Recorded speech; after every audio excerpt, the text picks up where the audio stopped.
world-level artists and curators, Reza Anamish, Natasha Nisik from France,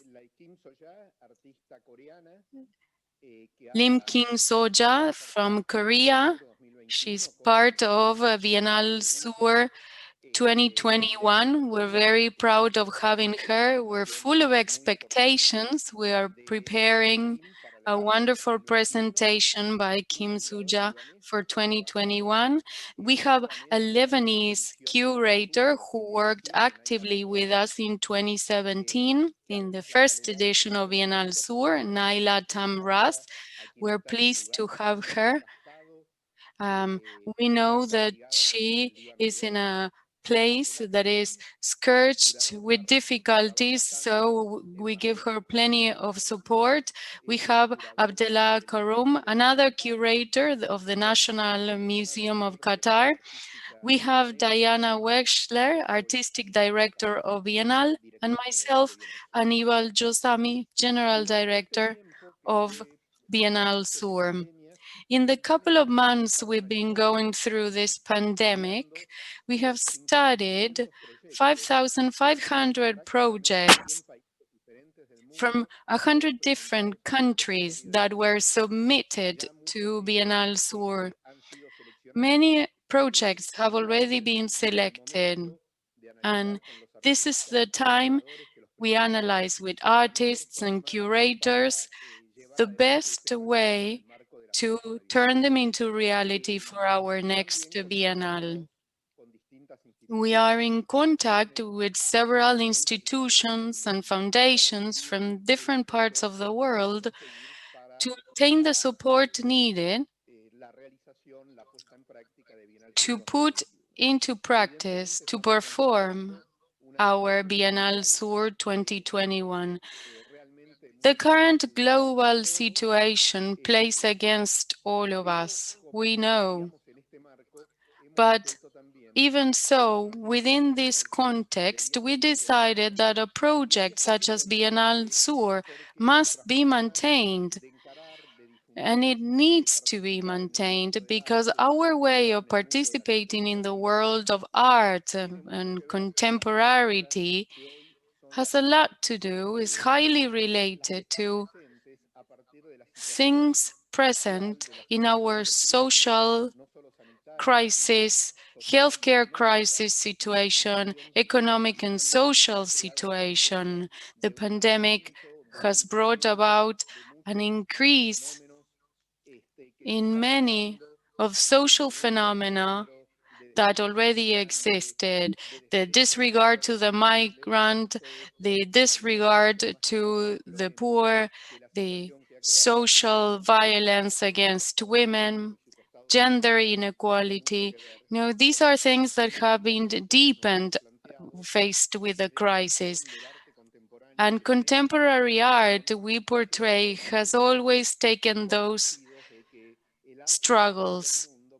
Art doesn't change the world. Art changes people, and people make the world a better place. This is our vision of art. Art committed to community, art committed to society, to belief of a better world for all of us.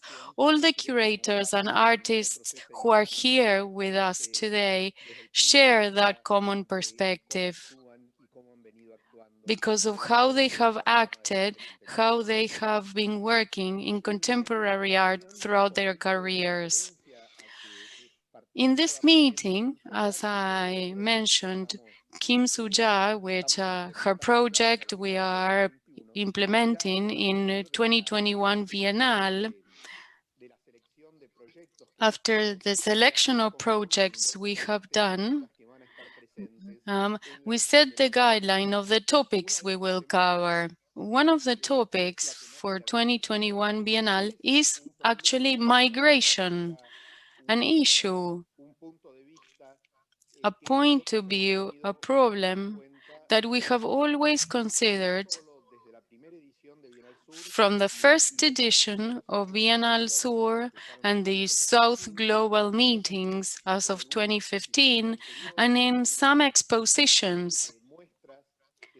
in some expositions we've held in the museums of the National University 3 de Febrero, the organizer of Bienal Sur in 2011 with Christian Moldavsky, artists such as Graciela Sacco. We had an exposition, Migrations in Contemporary Art. So migration has always been very present as the object of study for our university that hosts Bienal Sur and has been the topic in many expositions we have held in the last few years. It has been the topic, the target of many of the artistic performances we prepare. There has been an extremely important effort. I mean, before Bienal Sur, we had an exposition, Migrations in Contemporary Art, that was curated by Diana Weschler, our artistic director, academic director as well of Bienal Sur. So I give the floor to her to continue. Once again, thank you so much for joining us from different places in the world, from different time zones in the world. I know it's past midnight in Korea. Thanks for finding the time to participate. Diana? Thank you, Aníbal. Thank you, everyone in this virtual panel. And thanks to everyone who's on the other side of the screen to share this meeting.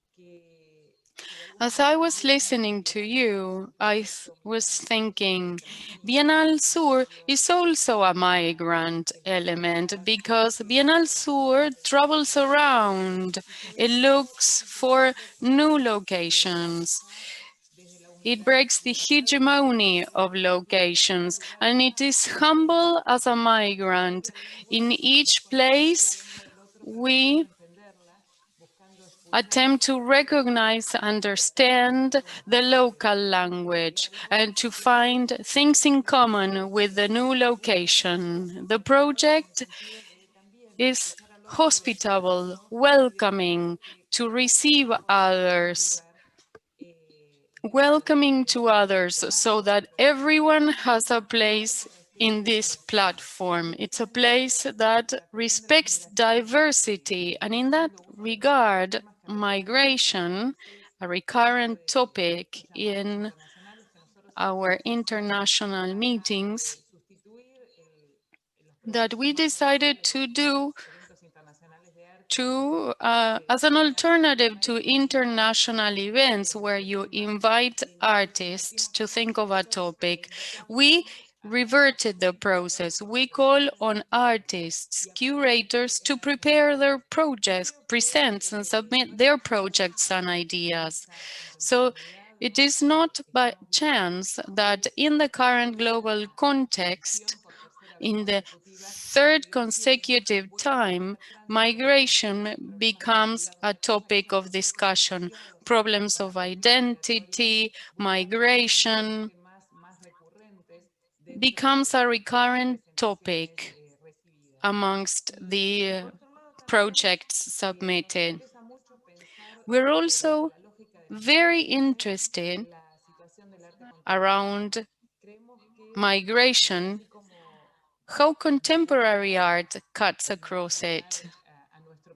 I like to imagine our project, our Bienal Sur community. I like to think of us as a community in movement, a migrant community.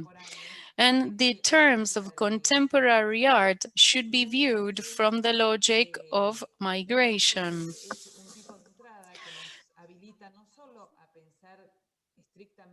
This opens up the way to thinking migration issues that relates to the work of the artists we'll be presenting today. To Reza, Natasha, did present in that exposition Contemporary Art and Migration, and I want to pick up on the hypothesis of work of that project, which was thinking of migrations in metaphoric sense, migrations of support, migrating, reviewing, even the notion of artist, art, the artistic production is constantly migrating, moving, changing. Permanent search for building, for constructing fiction as of the reality.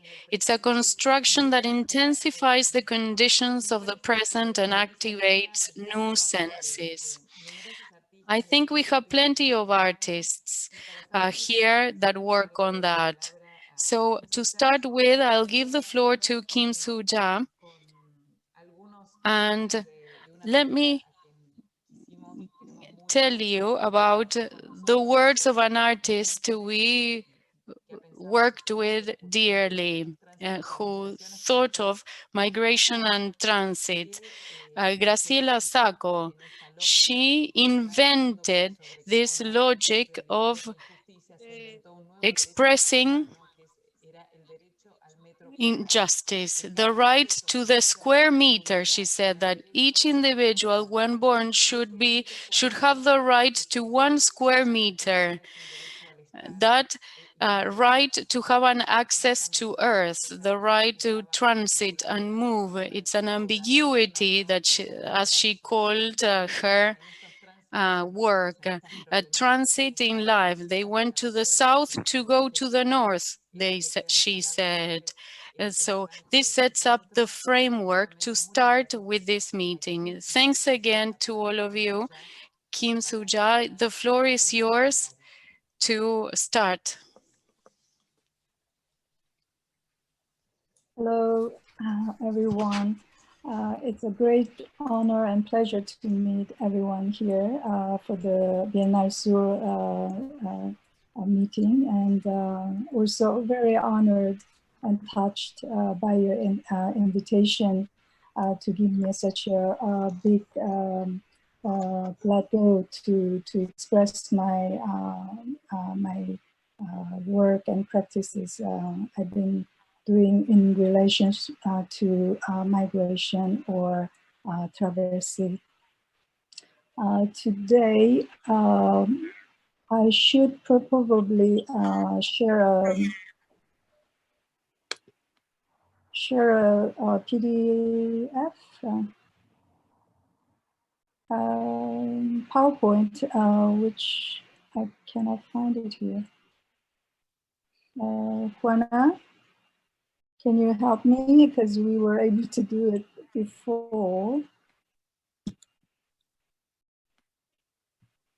La maldad intrínseca de los objetos, no hay problema. Tómate tu tiempo que lo vas a Don't encontrar. worry, take your time. Look for the share screen button. I clicked, but I don't see the PowerPoint. Hold on 1 second.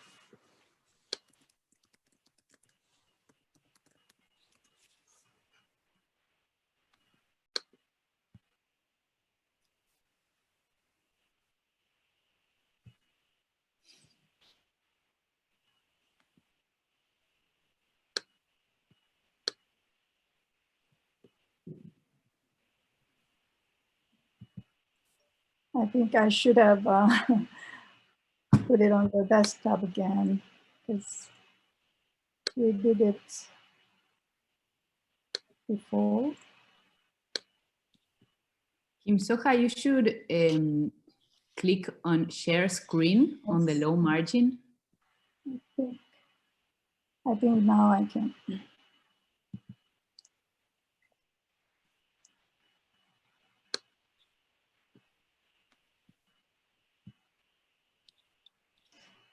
Well, it is interesting to witness and also to contemplate the condition of our life at this moment when the migration, human migration, and human mobility actually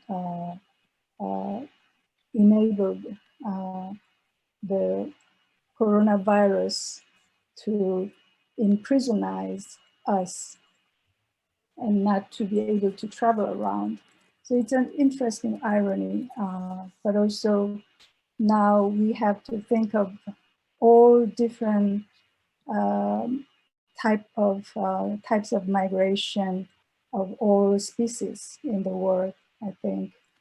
And before going there, maybe I would like to briefly introduce my work that is related to migration, just one by one,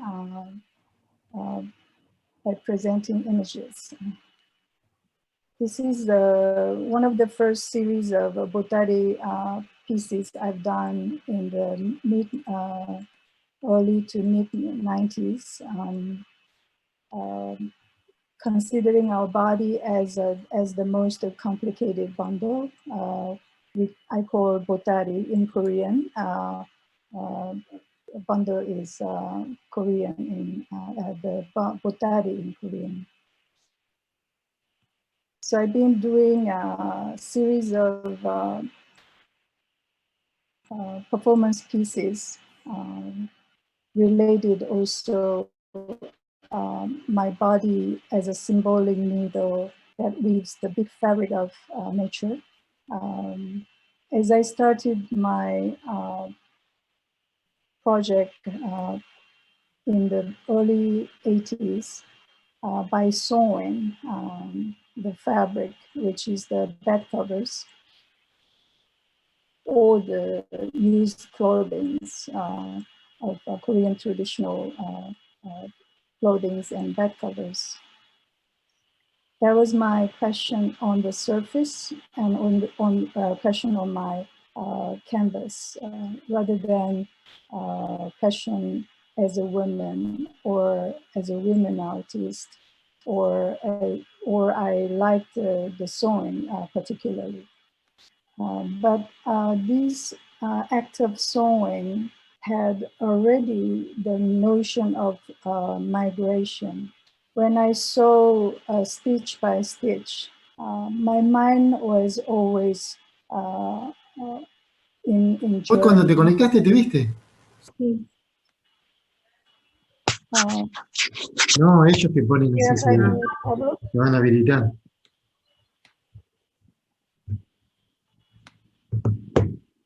Ponele, ellos me habilitan porque no me veo con él.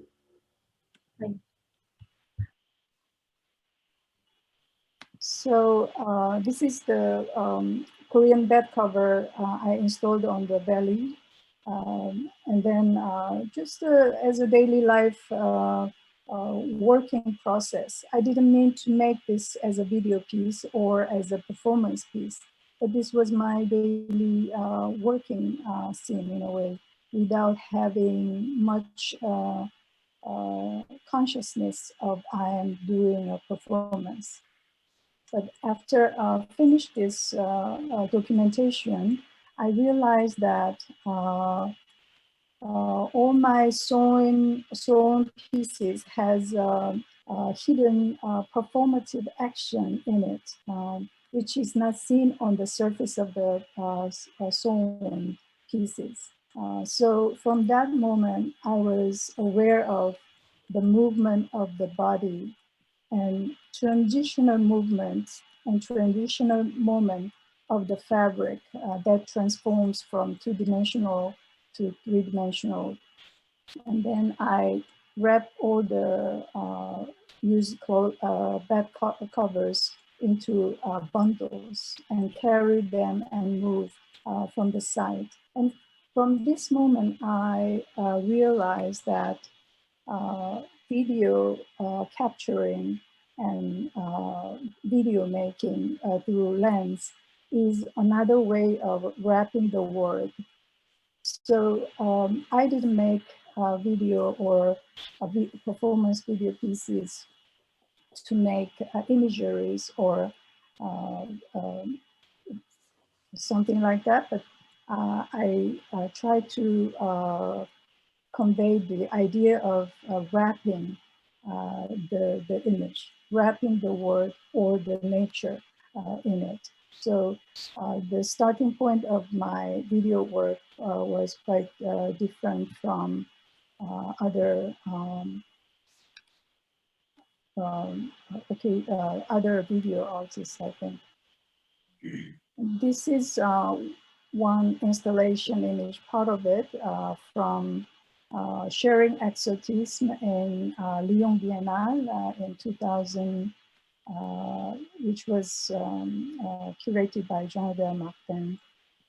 And this, actually these back cover and the Botari pieces has a very different component, but when it is opened, it signifies in Korea couples, family, and home, because these back covers were given to the brides to wish their happiness, many kids, and fortune or fertility or long life, etc. So it's all good wishes, but the reality of life is not always like that. And when it was wrapped, it signifies totally opposite meaning. That means leaving the family, especially in Korea. It means wrapped bundle means that women leave their home to pursue their own life. So it has a kind of a feministic element in it, although I don't consider myself as a feminist artist, but I accept the fact that there is a feministic element in it. And also the Botari itself has temporal or spatial component in it. When it is wrapped, it is contained and protect. At the same time, it is ready to move. It is ready to escape or for exile. When people leave, they carry the most precious and necessary basic things in it and leave. So it has been a symbolic object for migration or exile or war in this history. But at the same time, it is in a way a social sculpture. From this Cities on the Move, 27 kilometers Botari truck. I traveled almost all over Korea for 11 days, loading all the Botaris in one lorry, visiting one place to another wherever I had a memory, or the place, visiting the places I used to live. As I lived many different places, also in South Korea with my family background.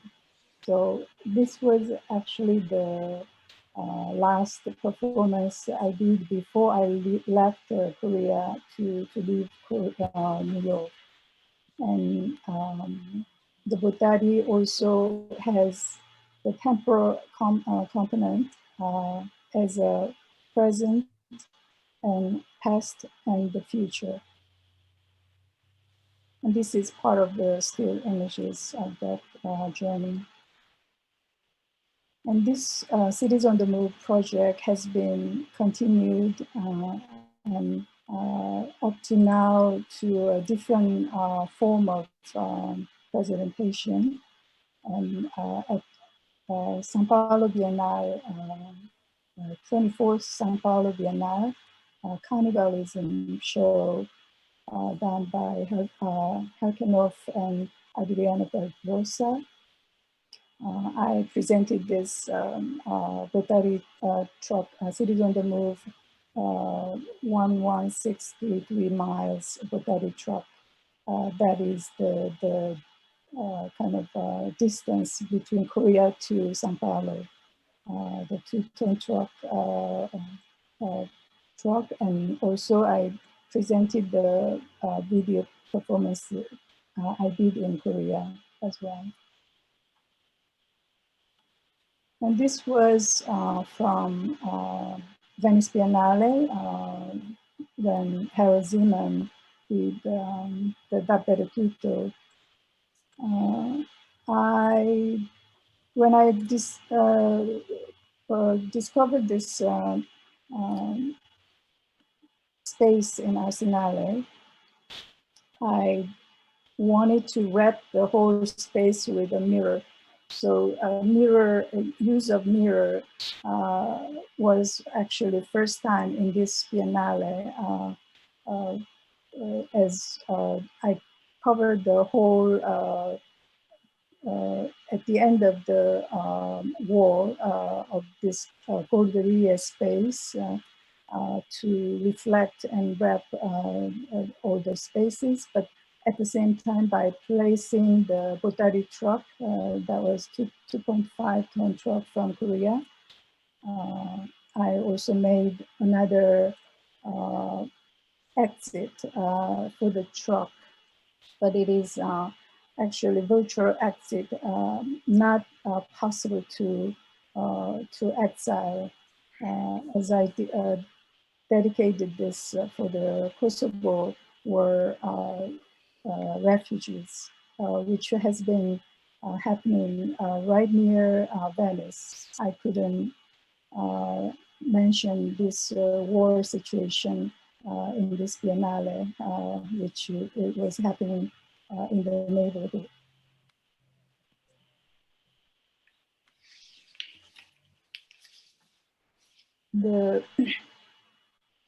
Another series of pieces that I've done as a body, as a migrant element, was Neither Woman, which I started from Tokyo in 1999, visiting 8 metropolises around the world, from Shanghai, Delhi, New York, Mexico City, Cairo, Lagos, and London. So doing this performance has been extraordinary experience for me, and juxtaposing myself as a leader in stillness, I had a deep and enlightening self-awareness, and also I had a great compassion towards the humanity over the waves of human flows in front of me. And after the first performance in Tokyo, I was so struck by this power of awareness and power of here and now, and also to be able to concentrate deep inside, so that I could feel that my body is embracing and accumulating all the humanity in it, so that at the end of the performance, I was completely, happy. I feel the happiness and fulfillment in it, in my body, and I was smiling, and my mind was in full of peace, and the compassion I was feeling at that moment was really very touching experience. So from that performance, I decided to continue this performance in different continents to meet everyone in every continent and every places. But then this was PS1 installation view. And after those performances that in a way my body was migrating to different cities around the world, but my body kept the stillness in each city to be able to enwrap and to be able to weave different culture, different races, different economy and religious, geographical condition around my body as a barometer of the place and time. So my body became, in a way, the axis of time and space. And there was also the moment that I realized the notion of needle that has also duality in it. The poignant point that is the needle point that has no place but how can I say, the that has no space but position, but also the needle eye, the void that also allows the threads passing through the body and weave the culture and the different society. And this is another little woman in Kitakyushu related to the body to the nature and the sky and the earth, but at the same time, it divides 4 different elements of the nature, the earth, the sky, and also the frontal side and the back side of the body, so that it positions as a center of the crucifix in a way, but also one could say Buddha's position, but I didn't really think of Buddha at that time, but just place myself against the humanity, you know. And another homeless woman performance in Cairo. Almost nobody was paying attention with a certain kind of hospitality, but they were more or less laughing and joking, as I was very unusual Asian woman in this society. At the time, it was early 2000, it was 2000, it was also very different society than now. And also did a series of other woman performances to also question on my hands as a botari, and question on the hands, what am I asking for, or what can I get from, and also how can I connect with the other. And then I had various touching experiences in different places in Lagos, also in Mexico City, and London, etc. Maybe it's a bit too short to discuss the detail of the experience, so I will just go to the next, which is plenty of names that I presented for woven carpets for the Spoleto Festival USA. The title was Memory of Water. And when I was actually coming here, I was showing, I think one, sorry.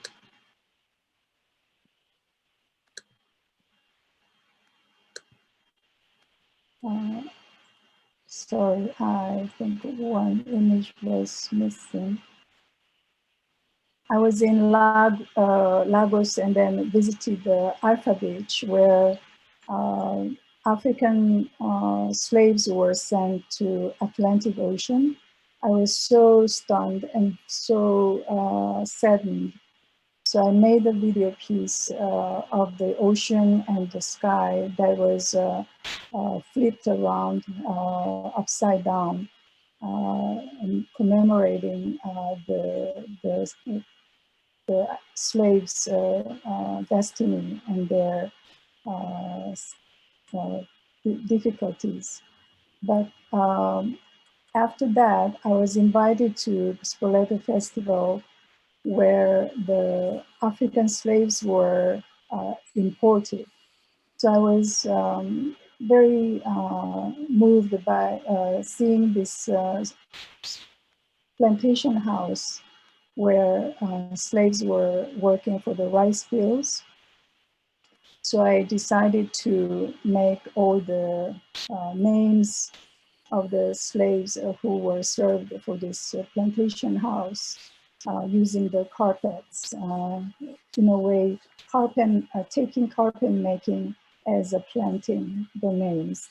So all these carpets were installed in each fire stall.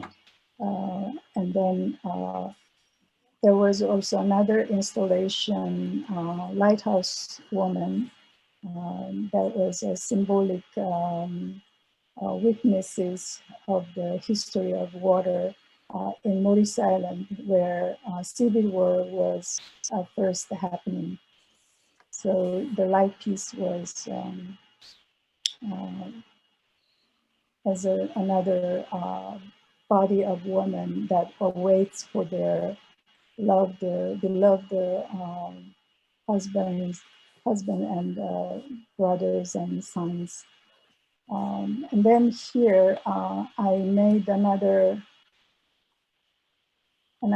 installation in Hawaii, Honolulu City Hall for the Centennial of Korean Hawaiian immigrants in 2003. And I was so saddened and struck by the fact that Korean people came to this nowhere, in the middle of nowhere, in a small island, 100 years before, with small wooden boats. For what and why, from what they left, and they came to this land. And I really wanted to commemorate their lives and their destiny. So I made this piece with the girls, and inside there's a mirror so that people can, in a way, step onto the mirror that reflects the sky. And then with the wind blows, it feels like a sailing boat in a way. So people at the end, they lay down and relax and meditate. But in the beginning, they were also afraid of stepping unknown land, as migrants felt so that they normally start walking around the edge of the circle, and then slowly they go to the center, and then finally they sit down, they lay down, and they relax,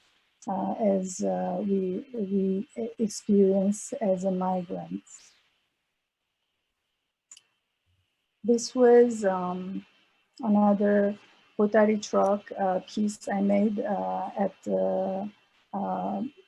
Musée Macfar in Paris, and commemorating the sans-papier events in France in the 90s. I decided to make a special butari using all the minorities bed covers and used clothing from MIUs. We bought this Peugeot from 1937 from Toulouse, and rode all the way. And then I sit on top and made a journey from Musée Macvar to Église Saint-Bernard, which was the place where sans-papier happened by immigrants that had no papers and protested there.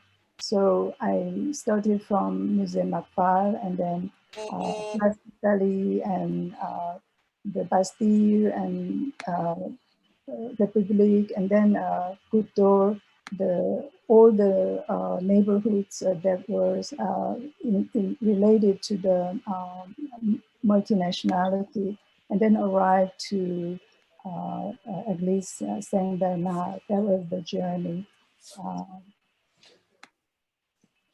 Another Botari migrated to France. And this was a flag that was superimposed one on top of the other one digitally. So first I was commissioned for the London Olympic Games. So I wanted to make only the London Olympic participant national flags. But after finishing this, I realized also it should be all the nations, it should be all the nations, even the ones that were not officially admitted, such as Tibet, or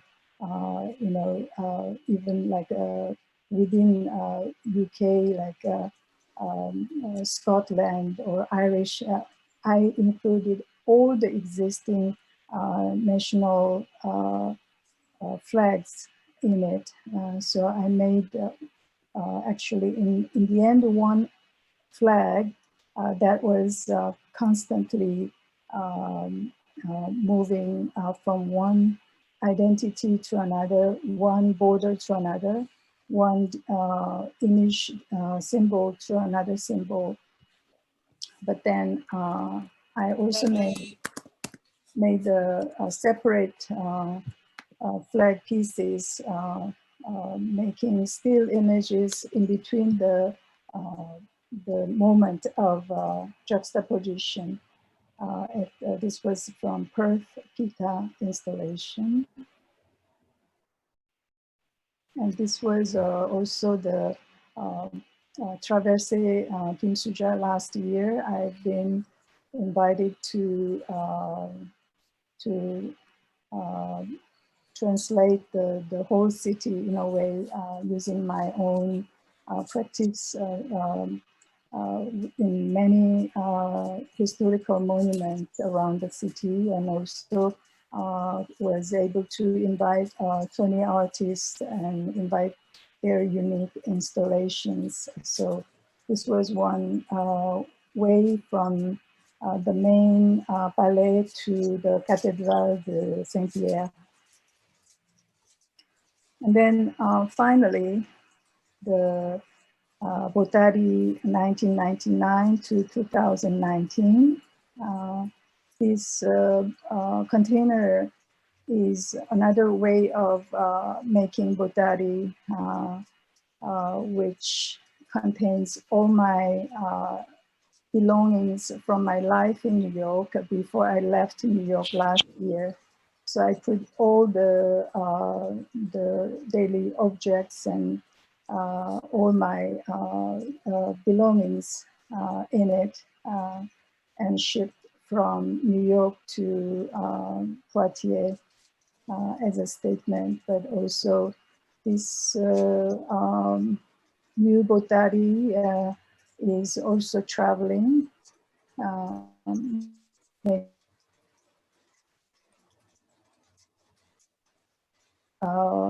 Landed to Basel for Basel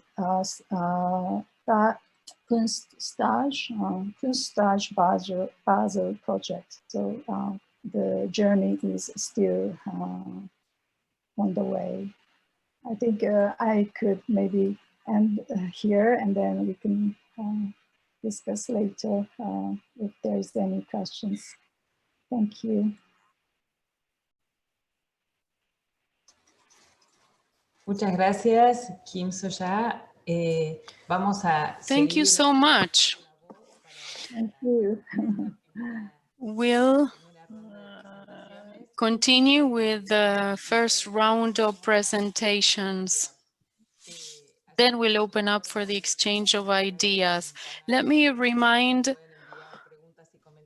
the audience that they can send us their questions, which will be answered later. I'll give the floor to Natasha Nisik.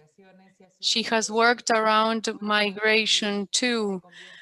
The body becomes the support element, an interesting material to work with, linking. So here, the floor is yours, Natasha. Bonjour et je vous remercie beaucoup de m'accueillir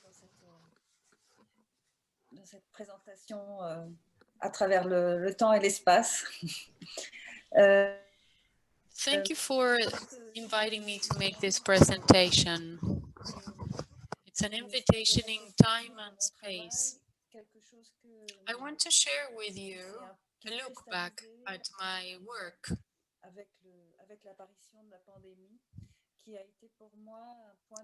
Something that became apparent with the pandemic, something which became very important to me in my practice, in the definition of what an artist can be, what a place of presenting art can be, and how art is sharing a physical experience, is sharing a physical place where you can earn a common intellectual experience, a political experience. In the context of COVID and this terrible crisis we are all facing, not being able to travel, not being able to hold a simple connection in between us, hugging and holding each other. We can't, so we have to recreate ourselves, re-envision ourselves, create new bonds quickly to survive as the pandemic kicked in. In France, we were on confinement, strict confinement for 2 months.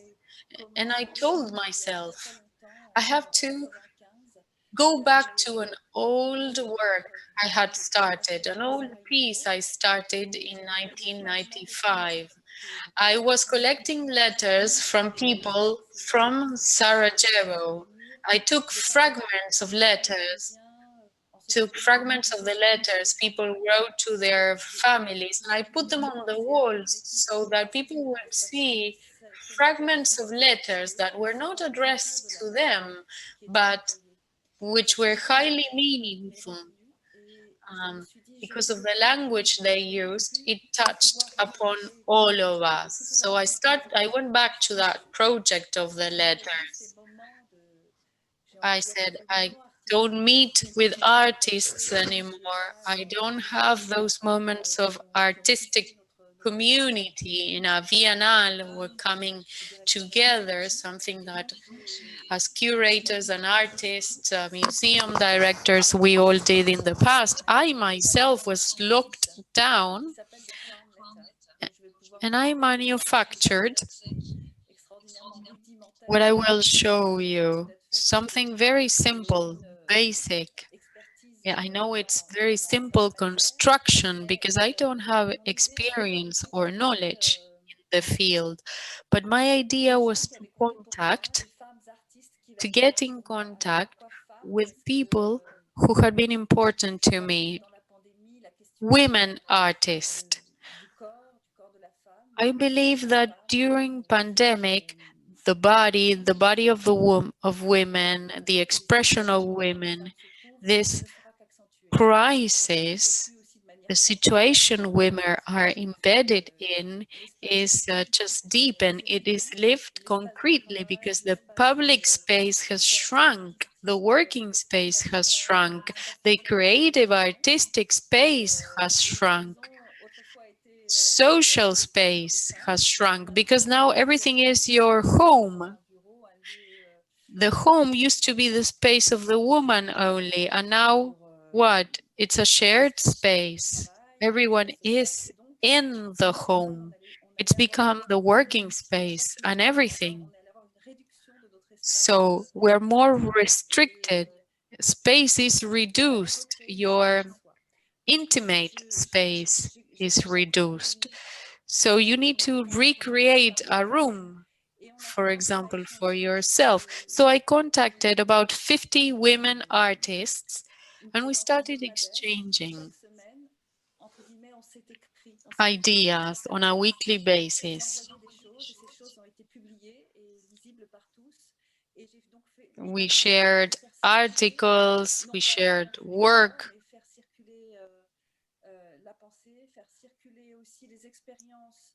I wanted ideas, experiences, thoughts to be shared.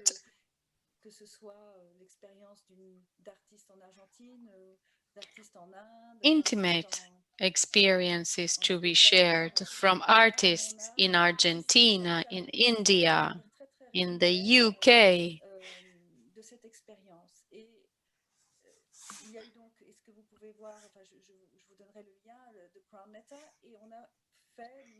I will later share with you the link because it was done such as an iceberg. It was every week we met via Zoom and spoke of art for about 2-3 hours.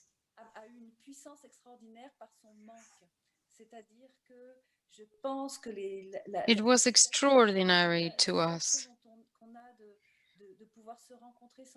Sharing ideas, circulating ideas, meeting like that helped a lot to keep us alive. It was important to have this set up for art. Meeting by chance,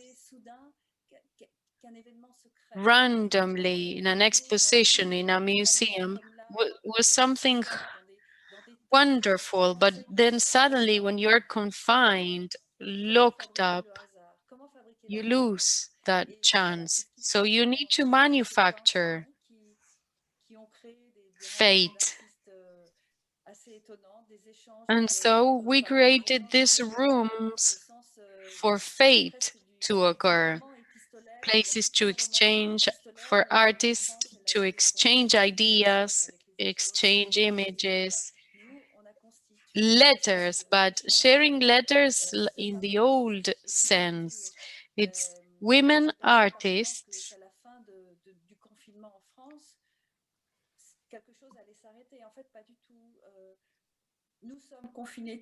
sharing. We are all locked up, but in different ways, and we all personally live differently confinement. Restrictions affect each one of us differently, and that's paradoxical. when migration of bodies does not take place, you have souls migrating, minds migrating, and that's exactly what I wanted to maintain the migration of minds. You can access the link later. We have accumulated 6 months of work. 300 works are shown. It's like a small collection already. And it measures time. It measures the time we're going through in isolation. It's a historic construction that started at the beginning of the pandemic and continues. So I mean to share with you this website where you can go in and spy, dig around, and see what you find. Let me show you what I did on Sarajevo.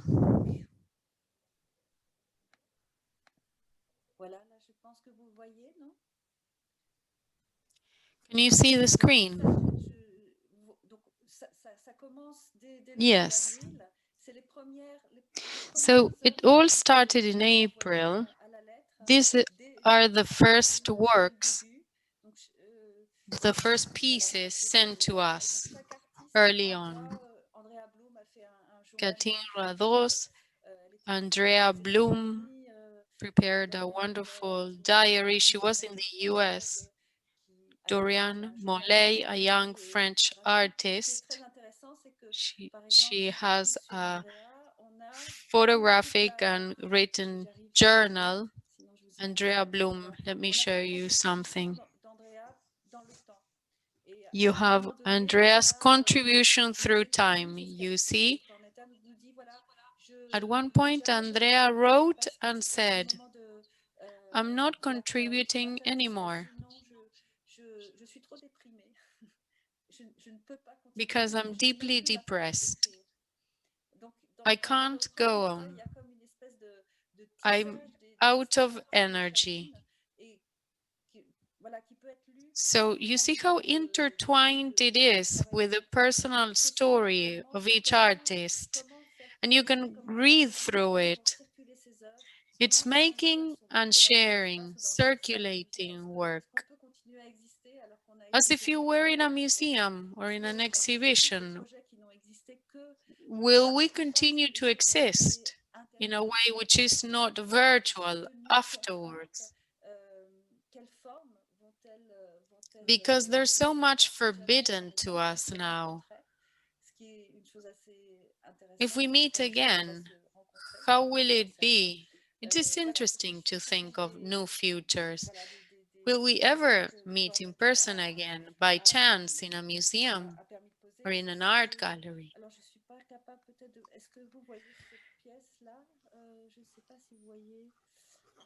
So it's the Crown Project. Are you able to see this?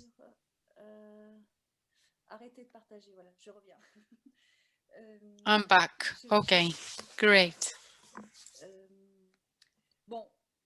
Je pense que je ne vais pas trop monopoliser la parole et parler de mon propre travail parce que ce serait une autre. Now, talking about my own work, completely aside, of course, but the story of migration of bodies, souls,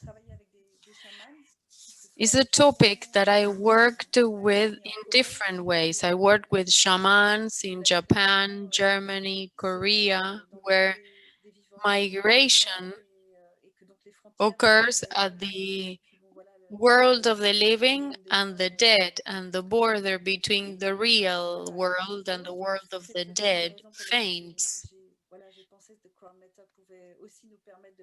That's probably one of the reasons why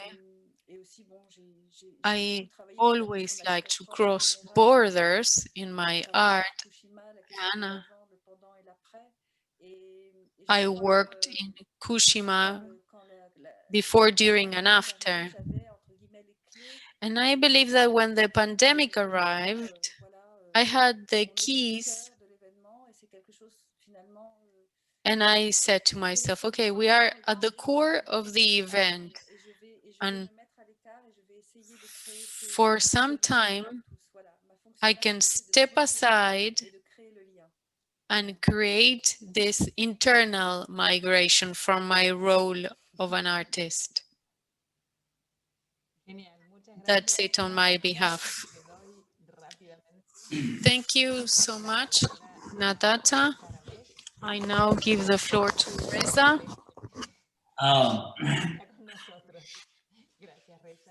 Thank you, Reza and Natasha again. Thank you.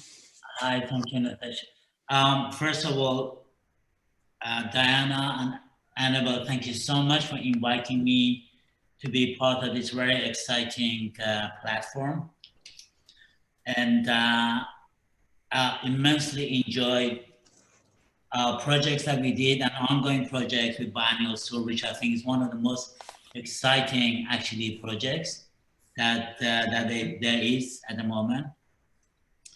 I haven't prepared a presentation because I really didn't see any point of it to prepare a presentation. So because I was happy to share the panel with you guys and to hear most of you.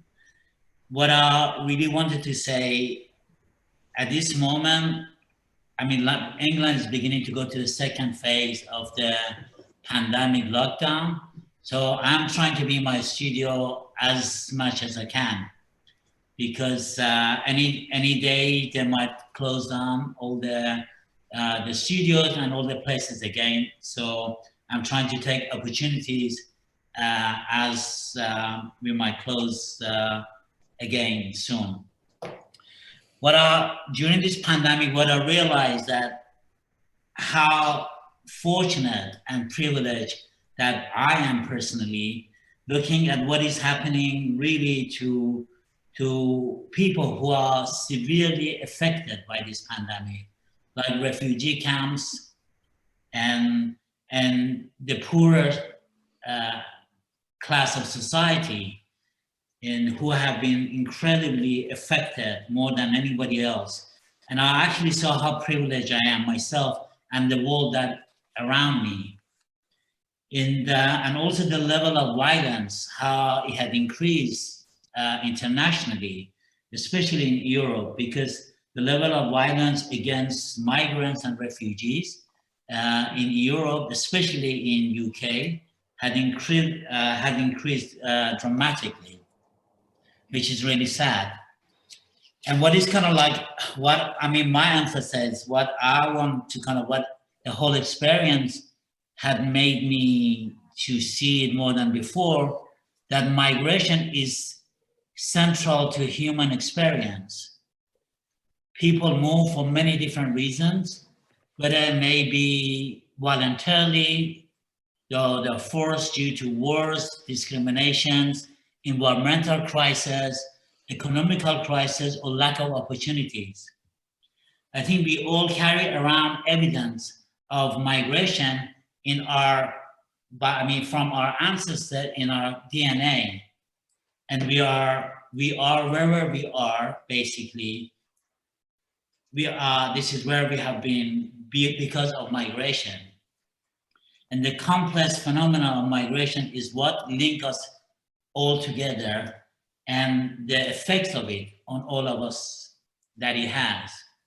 I think by understanding this, we have to, I can in my work, or we can look at how we can learn to embrace the individual and collective human experience, that the concept of migration that it brings. And personally, like, it was kind of really, this experience was very interesting, that the whole pandemic as well. Just before the pandemic, with a group of artists, I started this project, which every Sunday we gather, we invited lots of people who were not necessarily artists, people from different professions. There were lawyers, there were electricians, there were like anybody, kind of like local people that would join in this pub that we actually had access to. And we would create art, we would create drawings, and and making art. It was really amazing social gathering. At the same time, creating something together. And everybody was from have been migrated from different places at the moment being in London. And it was really exciting how actually one can work and how through art, different culture brought together and can communicate to bring light the most exciting aspects of us human. But with the lockdown, what happened, we decided after a few weeks, it would be really great to take this online, what we were doing basically physically before. And we started online, and the first few weeks it went well, and then gradually as it went on, we all started having this online fatigue. And I start, as I'm personally myself, being totally not interested and not wanting to really be online anymore, because I just almost I had this fatigue that I couldn't really bear watching anything online anymore. And that was kind of really interesting. And to actually realize how human contact are incredibly important. All the technology equally are very important as well. And in some cases, they're actually because of technology, because of online presence, there are so many advances that had brought to us. But at the same time, to realize how important the human actually closeness, physicality, what it means and how important it is. And I think in that sense, I personally believe that hopefully this crisis or this situation, the pandemic, would bring with itself some positive collective experience. So this is kind of basically what I wanted to say. And regarding my own work, as I think for those that don't really know my work, for most of you who are familiar with my work is basically really it is created from extensive research material that are sourced from reportage images of war, conflict, and displacement, mainly migration from Vietnam War till present. And basically the work that I create, they are response to these reportage images, the found images that are actually sourced from media, from online, to create a critical dialogue between Western art history and contemporary political condition. So the body of work is often carries layer of historical and contemporary reflection regarding race, class, and sexuality. And that obviously my objective of producing this work is to critique the still prevalent idea that Western aesthetic is the highest point of artistic reference within the superior European civilization. And also at the same time, basically using human, like the other two artists, Kim Suja and Natasha. Kim Suja using her own body, and Natasha to be talking about using human body to actually communicate an idea. And it's similarly for me, I use the human body as tools to basically communicate, to actually create questions that hopefully it can open up to new perspective. And I think so that is kind of roughly about my work. And I think it'd be more interesting to share the platform to discuss what actually the intention of this symposium or this panel is. So it goes to you, Diana. Muchas gracias, Reza, y pensaba... Thank you, Reza. As I was listening to Kim Suja and that needle woman standing in the middle of a street imprinting with the presence of the others, the other culture. I thought of your work in Bienal Sur last year, where this gauze, this canvas, had printed human figures that had printed memories of different moments and different times and places, different territories of other subjects as well.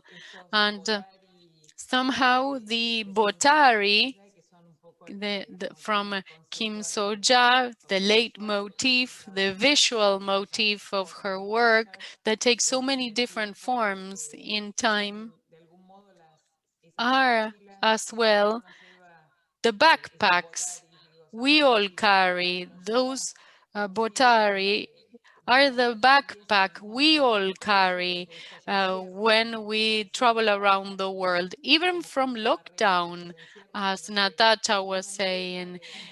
Even in lockdown, you travel reality with your own Botari, where you have different elements that make you up.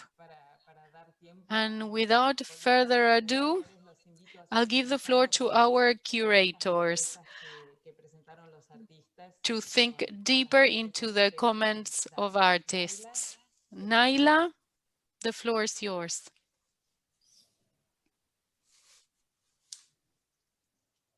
Je voudrais, vous m'entendez bien?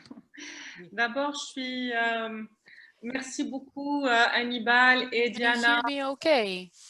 Thank you, Hannibal and Diana, for inviting me. De partager cette plateforme avec vous. Et je voudrais peut-être prendre pour point de départ Great pleasure to share here with you.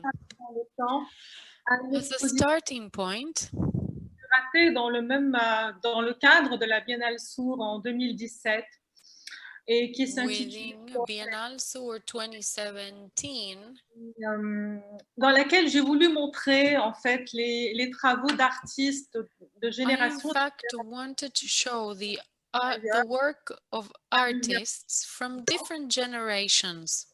Et qui ont tous, d'une manière ou d'une autre, en fait, un propos sur le territoire. In different ways, le territoire. They all had a common view on territory. Ou mieux encore, ils ont un lien avec ces territoires qu'ils finissent par créer, qui sont des territoires de l'entre-deux. Even more so, de tout cela, et qui renvoie finalement davantage à une espèce de... We apologize, but sound's breaking up. Alors, dans cette exposition, j'ai voulu aborder cette idée dans sa dimension un peu polyphonique, où les territoires géographiques... I wanted to include geographic territory dimension, but also political territories.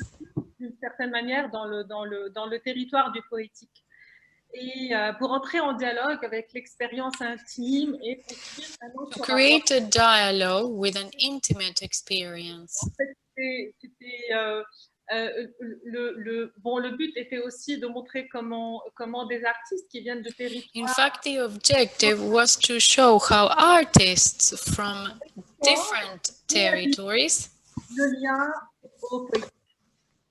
Je vais peut-être montrer, en définitive, bien sûr, j'ai voulu soulever des questions relatives au déplacement et à l'exil, qui sont au cœur de l'histoire du Liban et et du Moyen-Orient en tant que tel. I took, and we portrayed displacements.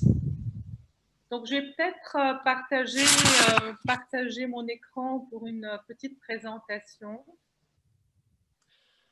I might want to share the screen with you, a short presentation.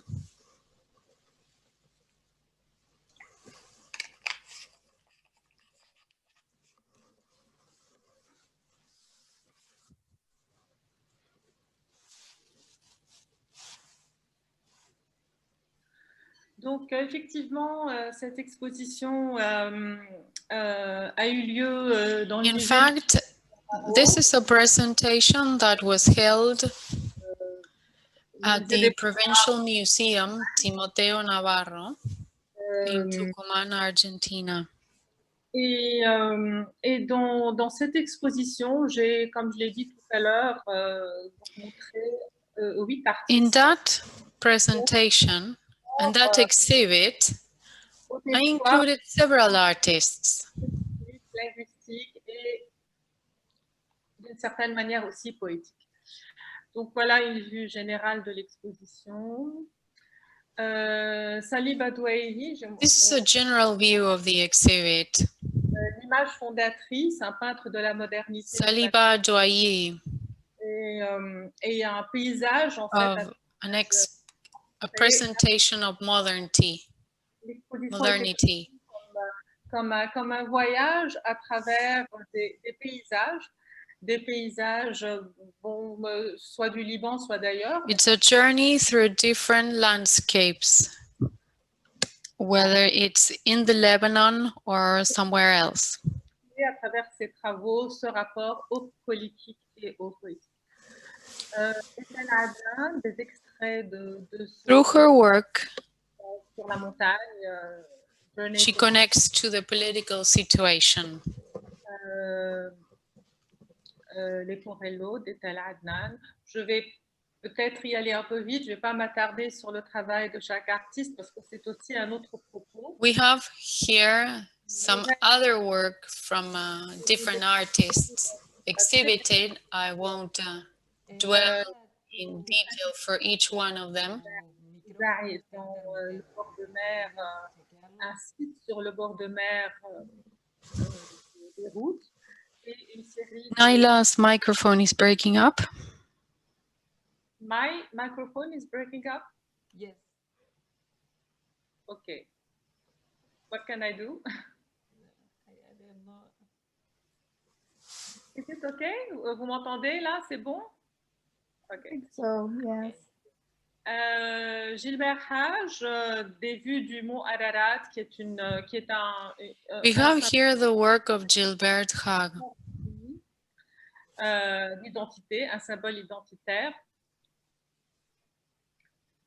Cynthia Zaven, quelques captures d'écran d'une vidéo for Voice and Forest.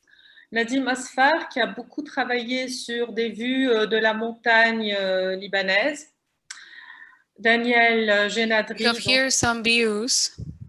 Dans ce très beau travail aussi sur l'image mémorielle. Of Daniel Genadri, The Fall.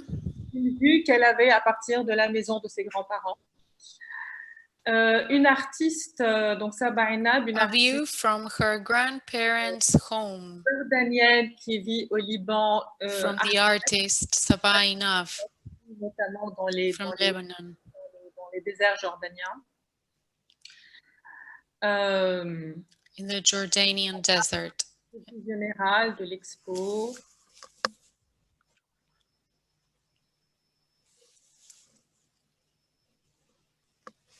Et le catalogue final. And that was the final catalogue.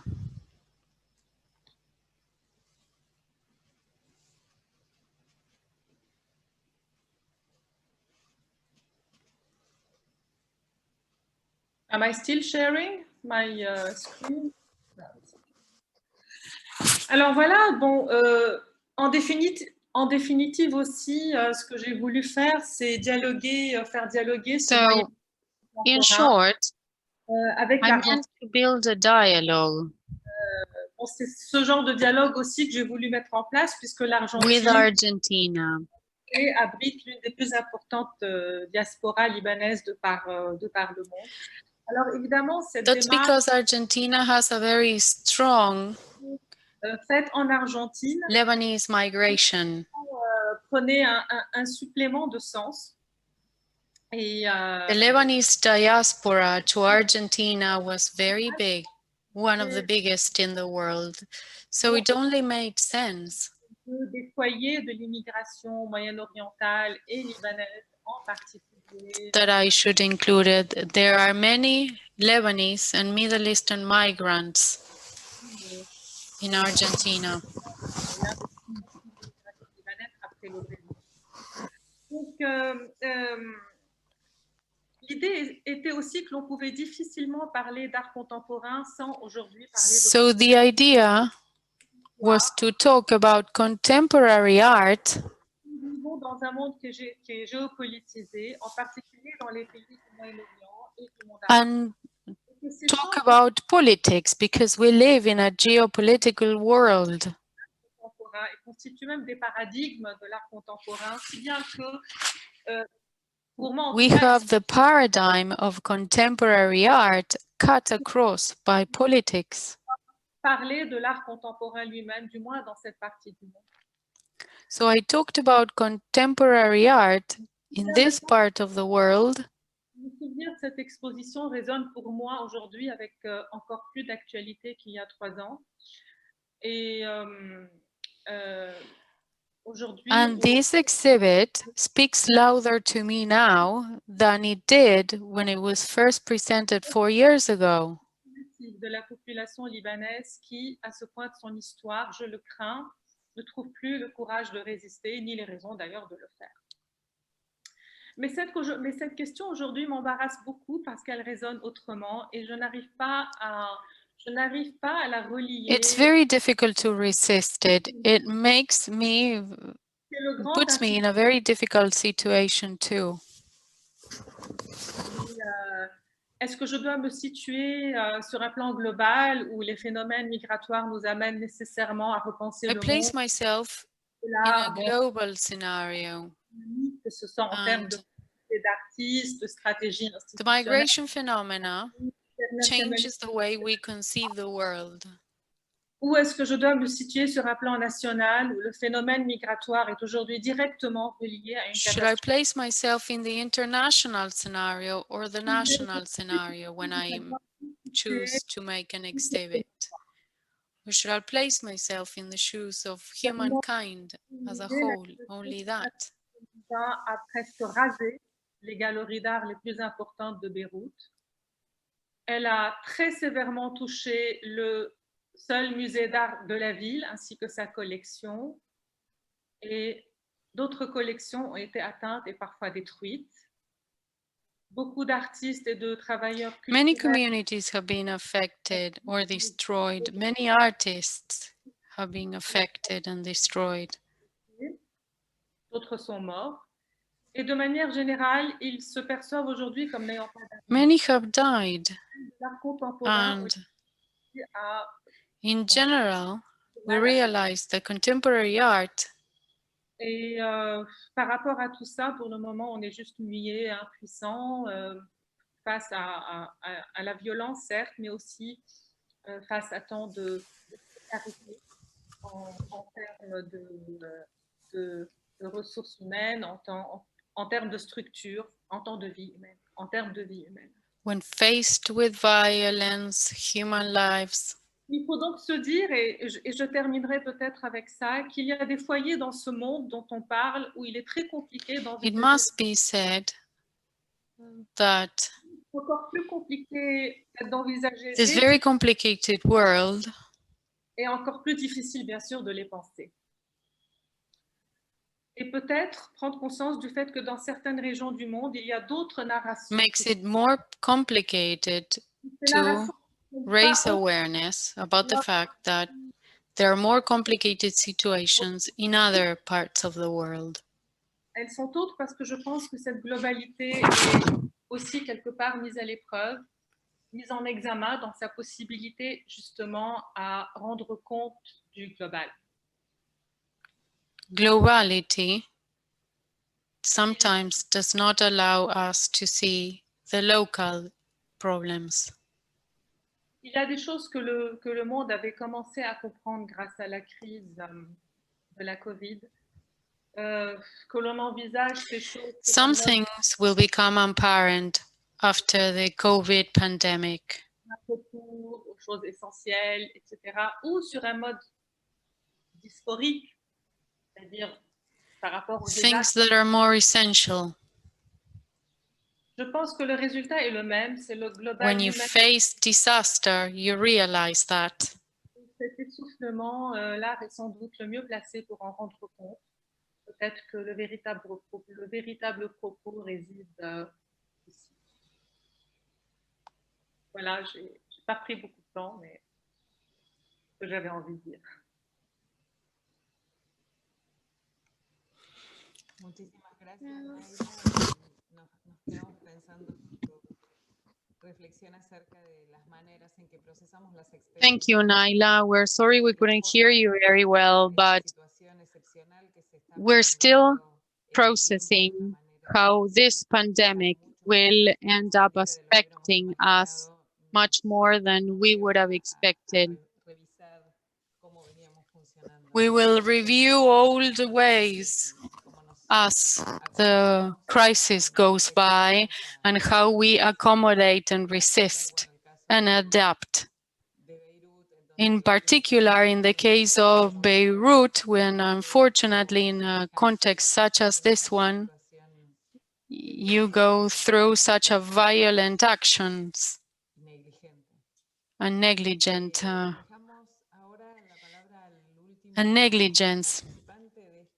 And now I give the floor to the last speaker of the day,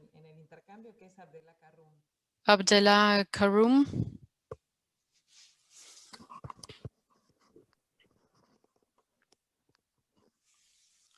Yeah, thank you so much, Diana. Yeah, I would like to say thank you, a big thank you to Hannibal and Diana for inviting me. I'm very happy to be with you here, to be speaking to you, although virtually. Actually, this is a continuation of our discussions. We have continuous discussion with Hannibal on a regular basis, but also with our colleagues and the different panelists. Today, I mean, we have been living several decades of continuous connection where the issues of art, artists, curators, intellectuals across the world are shared. Preoccupations are shared.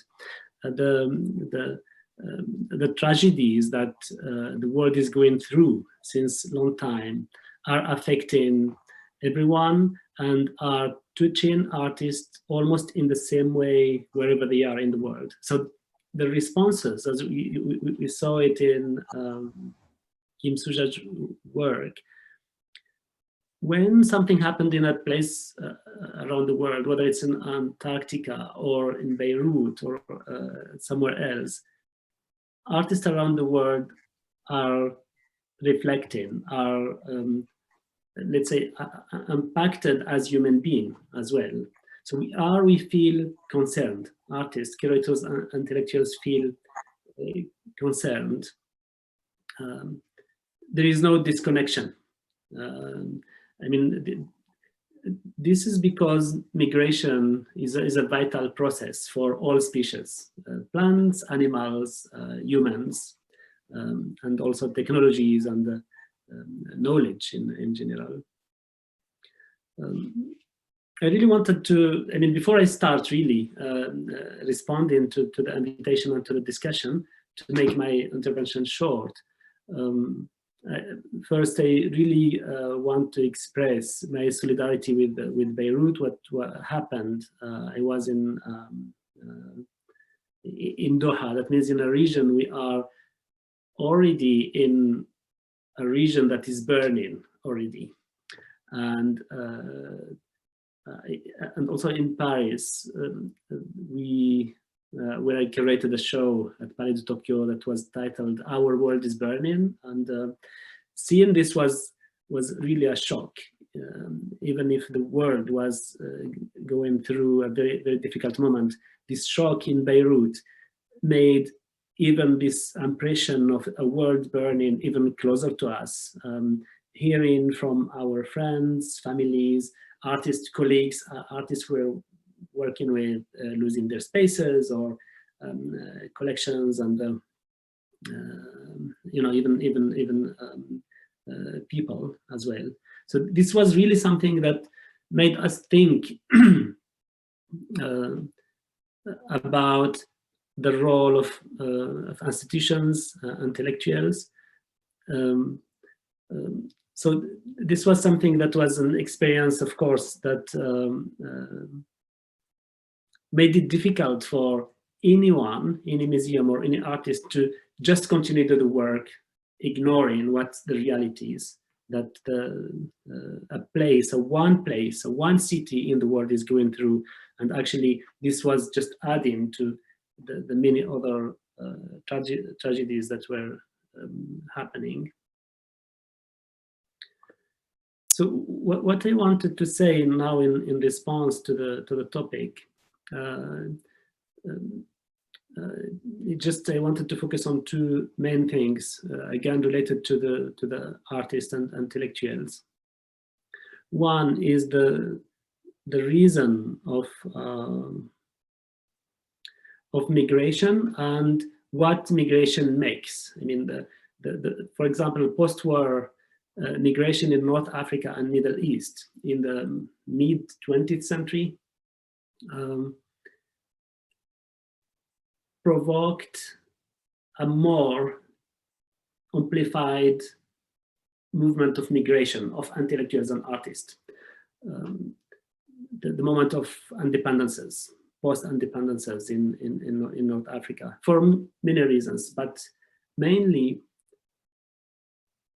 for the movement are for better conditions for creating and for contributing to the movement of the world. If we go to specific examples, what happened in moment of colonial periods in the 20th century, artists moved from their countries because of the impossibility for them to produce, to express in the conditions where they were under colonial pressures. And then at the independence movement, many artists found themselves within new systems that limited completely the possibility for them to express. This is something this is a long term, let's say. This is the conditions, that is how they can deal with a context within a political, social context, and the impossibility of giving a response, of making visible their thoughts, push them to move to another space. That does not mean disconnect from this space, because moving from, let's say, from Morocco to France, or from Algeria to Spain, or from Lebanon to London, you move. I mean, like Riza moves from a place to another, but your work is still connected with the people, with your people meaning the people you left and the people you meet, and then it creates one space and a kind of aller-retour, like going back and forth between these two spaces. And you are creating in this move, in this literal migration, the conditions for your expression, your writing, your production. But you don't disconnect from the place you live, and you don't have to do a completely new process to produce within the context when you arrive.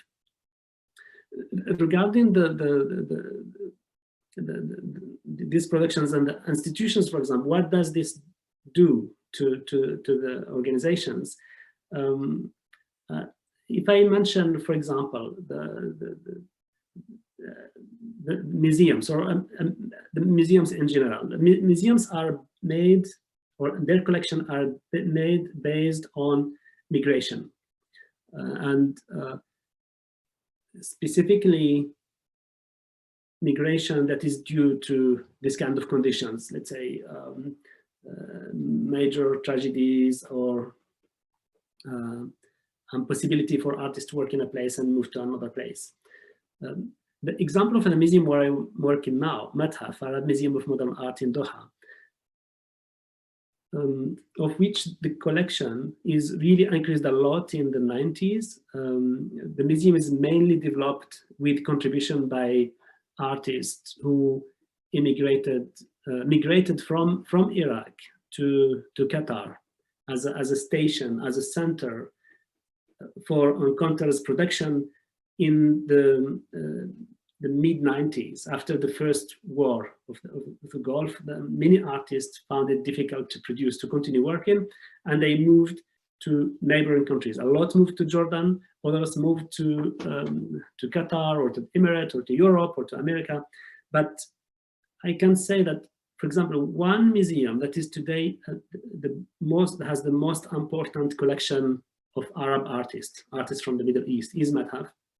And this collection is built mainly on a group of works, a massive group of works made in the 90s, commissioned, bought by the artists, brought by the artists, and made on site at Madhaf, the residencies, after moving because of the conditions they had in their countries.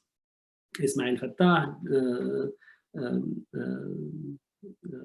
Shakir Hassan al-Sa'id, many of them, Ismail Azam, many of them are still living there until now. And what this created is this movement allowed Iraqi artists and other artists from other countries to continue producing their work, but also address the issues that made them move to a new place, and continuously kept connecting with the people they left behind, let's say, and then they are still recognized as Iraqi artists, even if the works are produced in Doha and they are promoted internationally.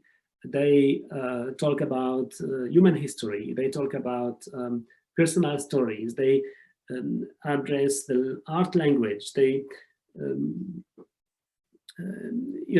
all these diverse entries they are bringing are connecting them to the place from where they come and the place where they produce and they encounter an audience. We have to keep in mind that a place like Doha, for example, this is the example for, I mean, this is similar to many other cities, many other centers in Europe, London, New York, or Paris, or in Asia, or Hong Kong, or Tokyo. Artists from different regions move to a place, produce, and keep connecting with the place from where they come and the global space, but from this center.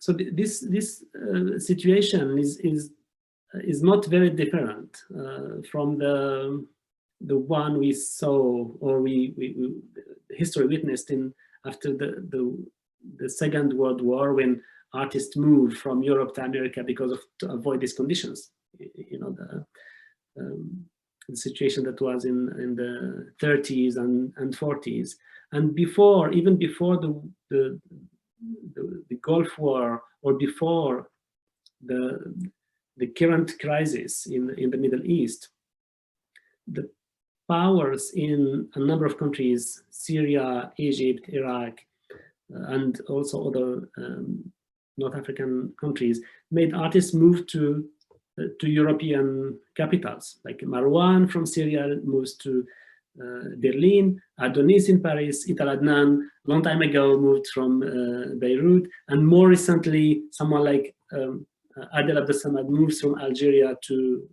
France because of the 90s terrorism in Algeria.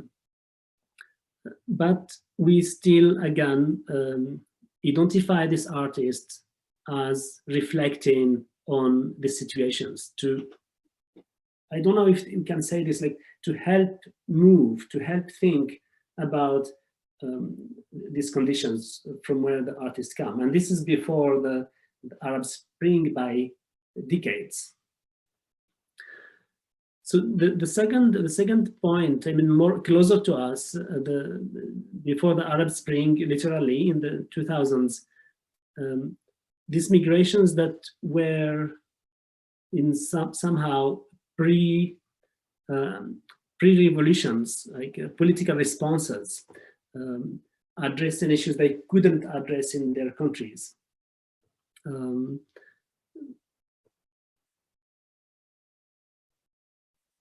So we saw a number of much younger artists moving from North Africa to to European countries to allow themselves again to create these conditions. Migrating doesn't mean quitting a place or a community, especially today when we can keep connection in real time like we are doing. Migration produces energy, amplifies collaboration, and we can say collective intelligence. One I wanted to mention really like one last point beyond the tragedy and the violence of this movement. I will send you a link maybe that can be added. I didn't prepare a specific link or images, but there is one artist I wanted to talk to about is Sarah Ohadu, who worked about movements and migration as a constant within her work between mountains in the Atlas, the Aomori region in Japan, and Andalusia in Spain, and soon the Andes in America, and looking at the signs in minerals and the fossils, and how migration is actually migration of science is not connected only to human connections and transmission of knowledge through cultural facts or cultural communications, but through human observation or artist observation to fossils and images produced in natural landscapes. And this talks about migration of, let's say, of forms, and how these movements across continents is interconnected, not through direct connection, but through relationship to natural elements. I will not speak too much, so I will stop here, and I would like maybe I have a few questions to the artist that I can ask later on. Thank you. Yo vi que durante el tiempo, muchas gracias Abdela, que estabas exponiendo Reza muy activamente. Sorry, I could see that while you were presenting, Abdela, Reza was noting down and he nodded. I think he agreed with you on everything. So let's open up discussion and open the dialogue. Reza, you're muted, so if you want to make a comment, remember to unmute your mic so we can hear you. Oh, can you hear me now? Yes. I mean, just basically in relation to continuation of what Abdullah was saying, it is kind of really interesting. I think artists often have combined their own personal history and collective history with myth to create new narratives. And I think that throughout history, that has been continuing. And I think at this time as well, it's just not any exception than any other times. So we have a more interesting and challenging role as artists, in fact, at the moment, not only because of pandemic, because of all the kind of crisis that experience in the world, or the whole issue of migration, how it's been exemplified more actually in Europe than ever. So I think, yeah, I agree with Abdullah, and I think that's a really interesting point, that actually us as artists, how we actually combine what happens in our history to create new narratives, and obviously with myth and with whatever culture we experiencing from our past and present, to create something that would open up new perspective, I guess. So I just wanted to say, yeah, it was very interesting what Abdullah was discussing. That's it.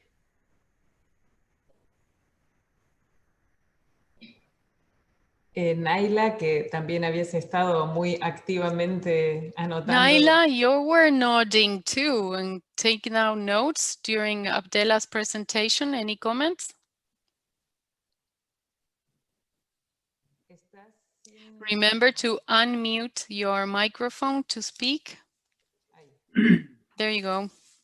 Oh, is it okay now? Yes, Yes. it's okay. Okay. Yes, absolutely. It was, I mean, yes, I was very interested also by what you said about Madhaf. Can you elaborate a little bit on how Madhaf can be seen or read as a place of migration narratives? Yeah, thank you. I mean, this is a, I didn't elaborate that much in the initial presentation, but I think that what a museum is today, I mean, Madhaf is one museum, but I think if you look even at the Tate or at the Metropolitan, different museum, of course, we have different conditions, different objects, different histories, especially in time of, time of restitution, time of the colonial, time of rethinking completely the museum, and time of thinking what the museum will be in the future, in the current conditions.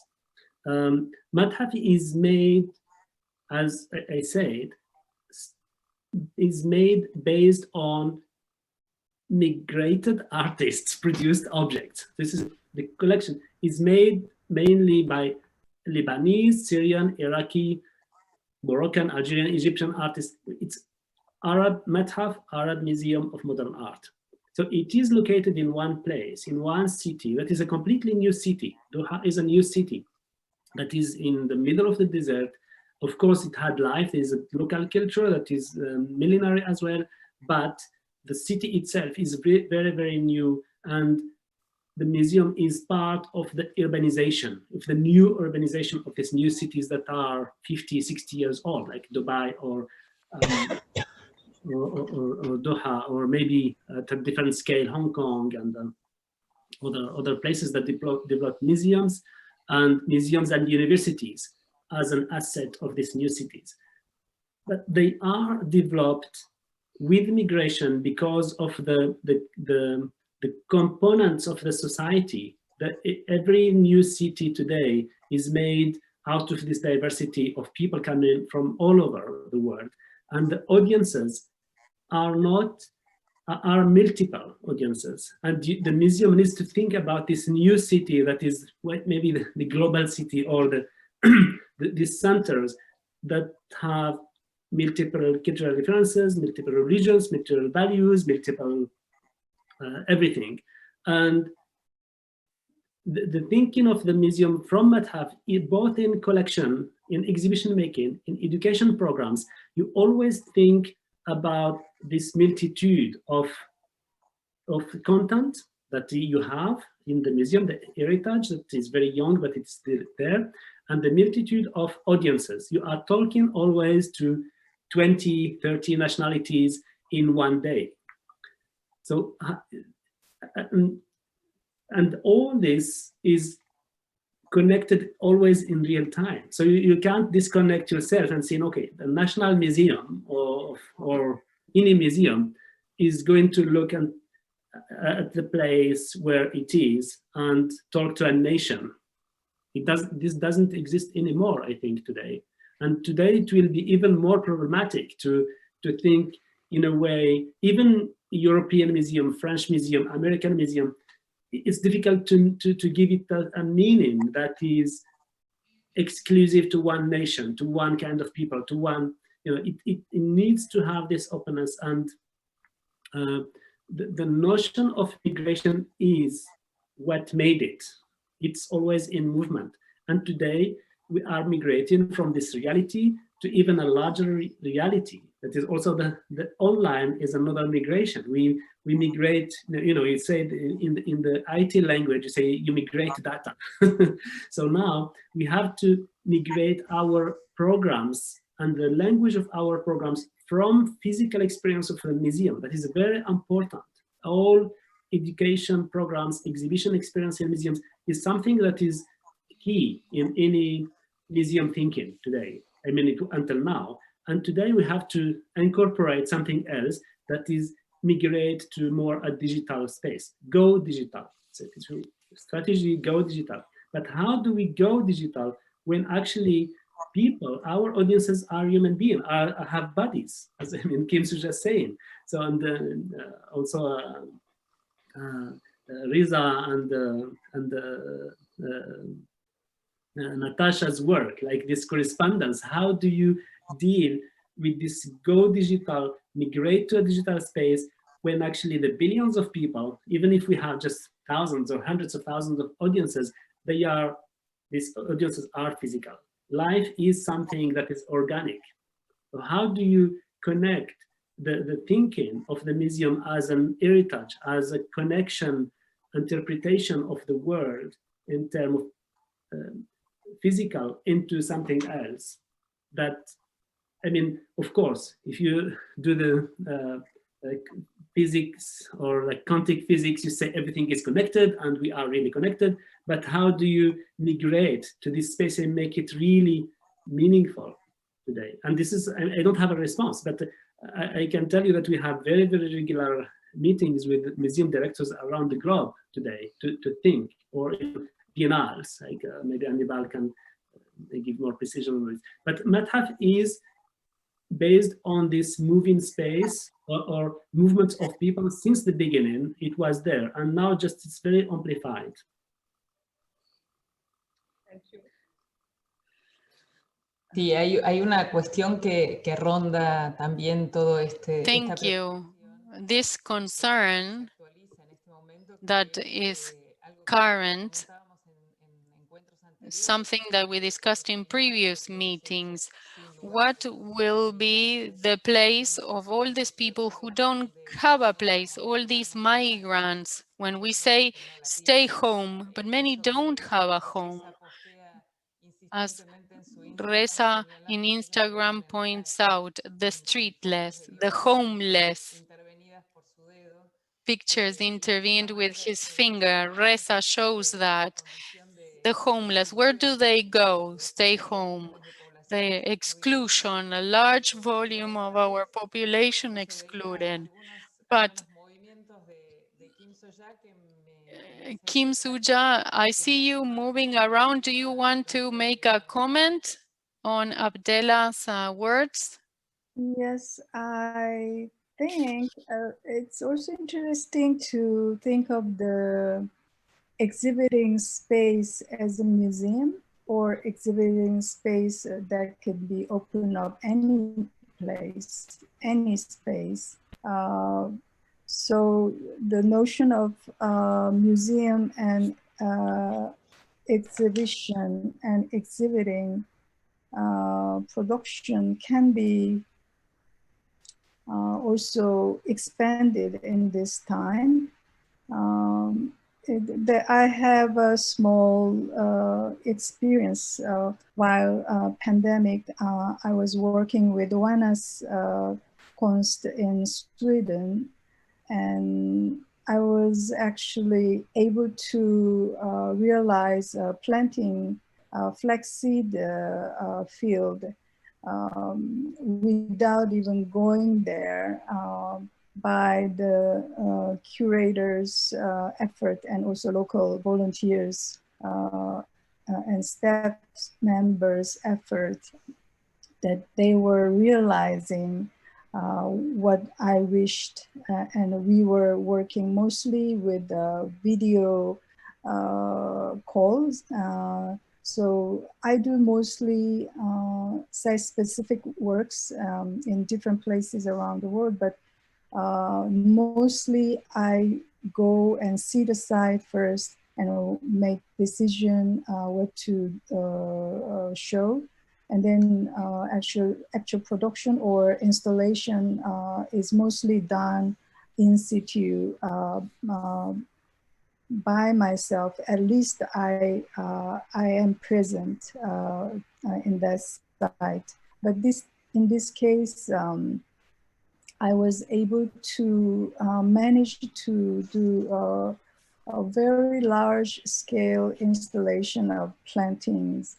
Of course, I won't be able to do planting by myself within that capacity, but I needed help, but they were doing exactly what I wished to do, and also installing the laundry field installation in the UTS or other meta painting installations, and even botari piece, which I never allowed to make by anybody else.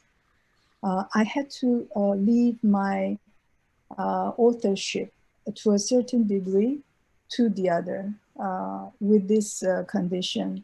And in a way discuss and collaborate, also in a way allow them to do to a certain degree as they wish. But then I would make decision, let's do this way, that way, and can we do a little bit more this and change positions like that? And they were able to make it. And I think in a way, in this new condition, we have to give a certain degree of authorship to the other, which is also very new phenomenon, I think. And I am keep working this way since then, and installing, for example, the big container piece in Basel Münsterplatz. We were looking at the video phone together, and the crane was lifting the container, and we were just deciding moving just the video few times around, and then we were able to place the container exactly where we wanted to. So this is possible. I think this is also possible new way of collaborating in this pandemic situation without traveling and allowing the other to, and trusting the other to be part of that kind of process. And I think it's an interesting phenomenon, and I find it's going to be more and more expanded that way. And also the museum staff members' responsibility will be much higher than before, and heavier than before, because they have to produce many more, and you know, they have to be really on hands to create something visible for the audiences. So that's maybe something I wanted to comment from my experience. Gracias. Me recordaba cuando te escuchaba las expresiones Thank you so much. Boltangs in previous meetings said that the artist wrote as a musician, and then it was executed according to its instruction by the orchestra. Along the lines of your comments, one of the options is the production from the distance with the guidance of the artist. I like that. There's Natasha's proposal, and we have other proposals in the open call for Bienal Sur. Many proposals that were thought of to be developed at a web platform, as Natasha mentioned. That becomes an alternative of an exhibit and development of an artistic project. Responding to the new context, to the new conditions, right? I know that As Abdullah said, the situation of museums is very complex because museums have a strong colonial history that they need to dismantle.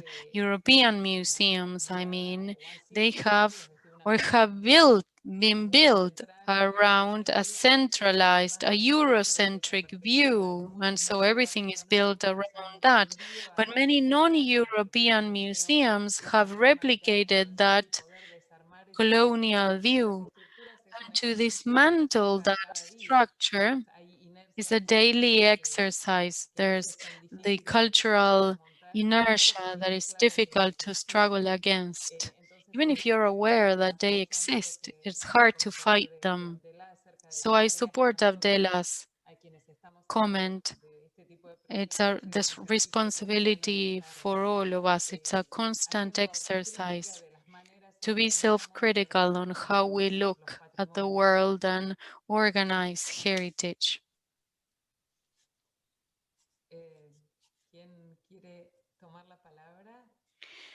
Anyone else would like to make a comment?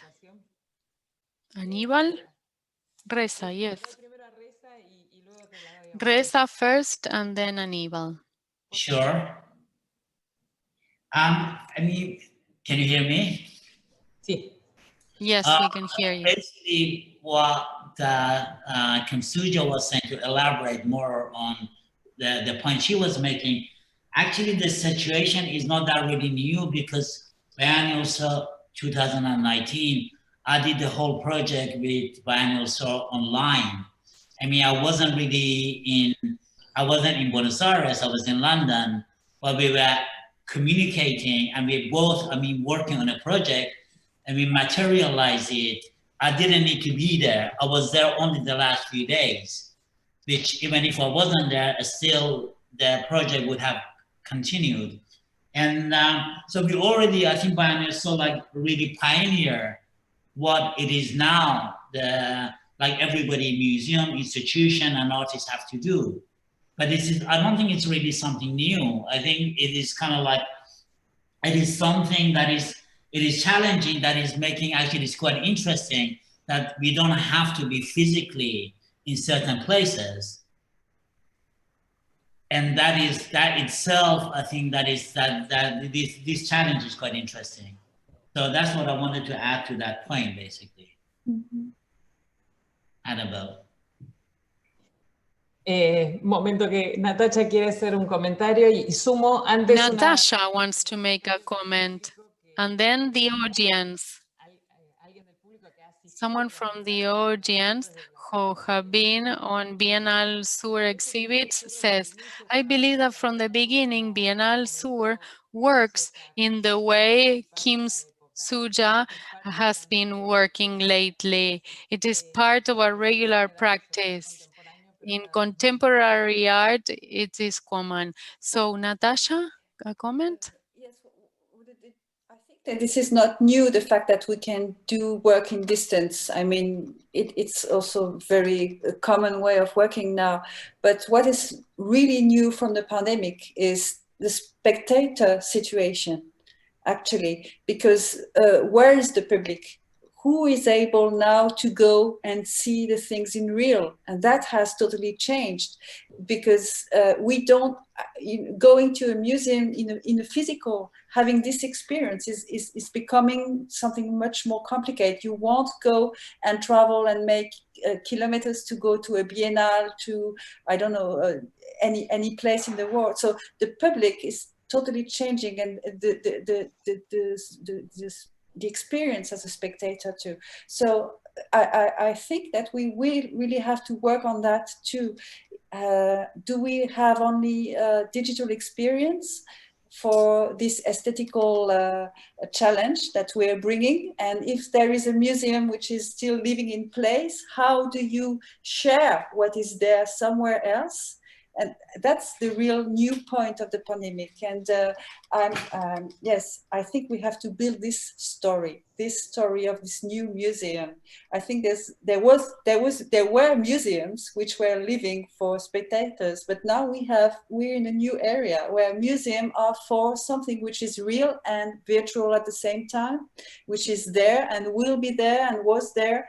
This kind of dystopy of the museum place is something very new, I think, and we have to work it out.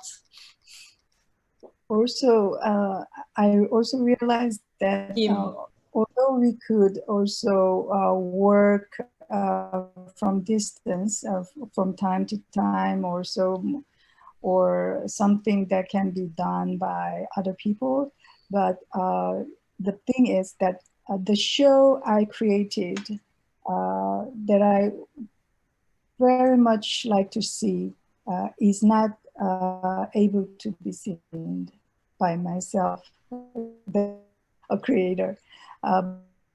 So that was a kind of a more significant fact than the fact that I was able to do the project by others. I think that is the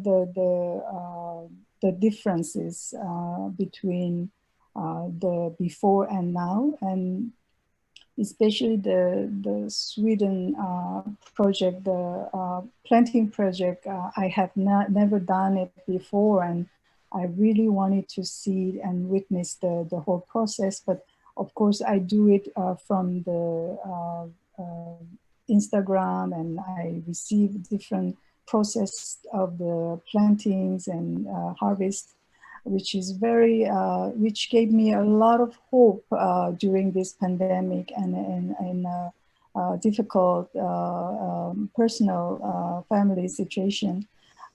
So it was a very significant and important experience that I have during this time. And I want to actually create that bond more creatively between the institution and myself from that experience.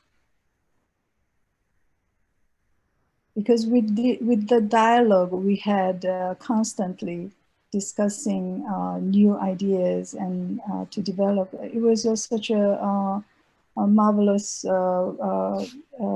development and process and very fulfilling. Yeah.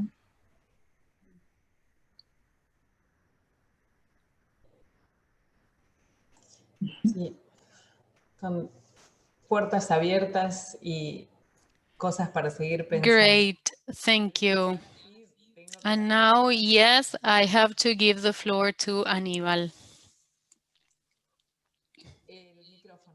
Remember your mic, your microphone unmuted.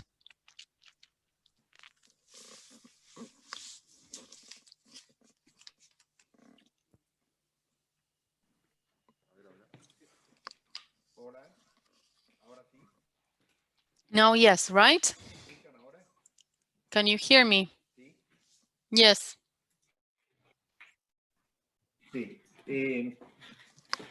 No, decía que no me voy a hacer eco de los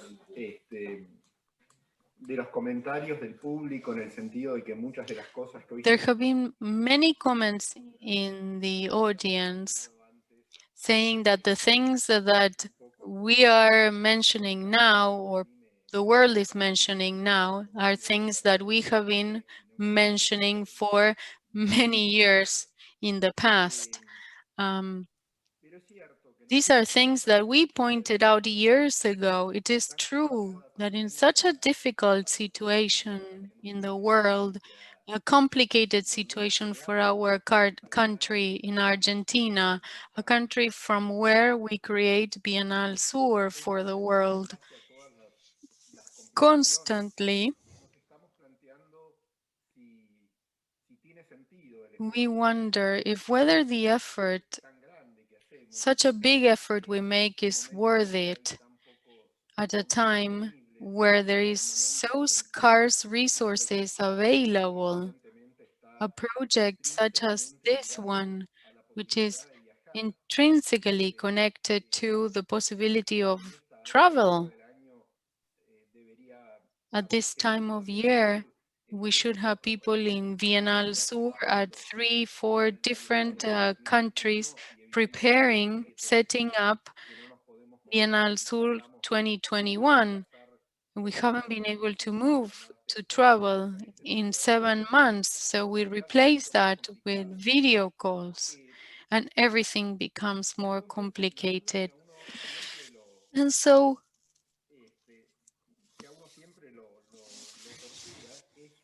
the doubt arises, is it still worth it to continue working hard to reach the 3rd and 4th and successive Bienal Sur? And then meetings like the one today confirm to us that, listening to the members of the panel today, we are reinforced in our effort to continue because we see the personal commitment of artists putting their body in the work of art, putting the body in the work of art with these bundles traveling around and putting the effort like Reza does when he attempts to modify reality from his role as an exiled artist. He was not able to create as he wanted or exhibit as he wanted in his original place, so he had to migrate. And then when we see hear Abdelah's comment on how museums will have to change and art, the streamlined art or streamlined or mainstream art or mainstream museums, how they have to change.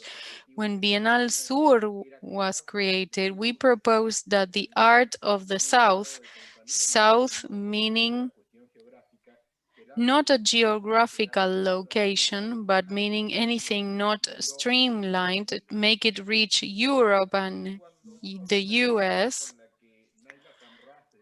And then we hear Naila from Lebanon proposing to recover poetry and politics, as she mentioned in Tucuman in her exhibit years ago.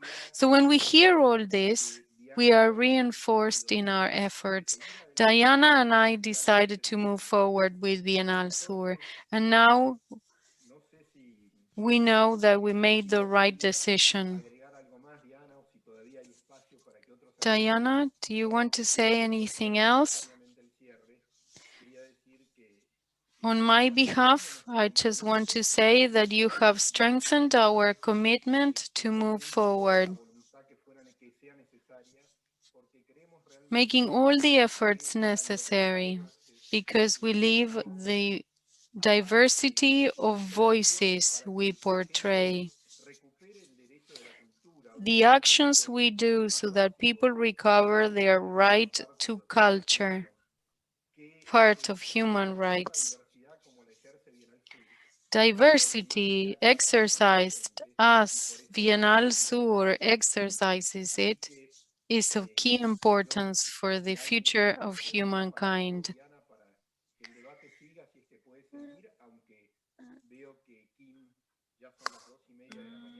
It's too late for Kim. We should be wrapping up and let her go to sleep. But Diana, you can thank all the team in some closing remarks.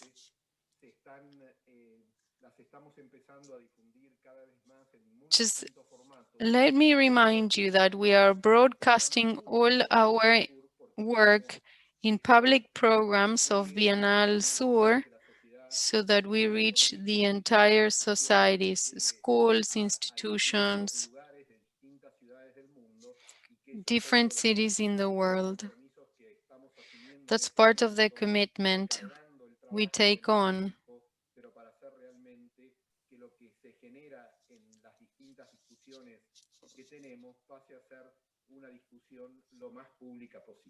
We want to have this become a public debate.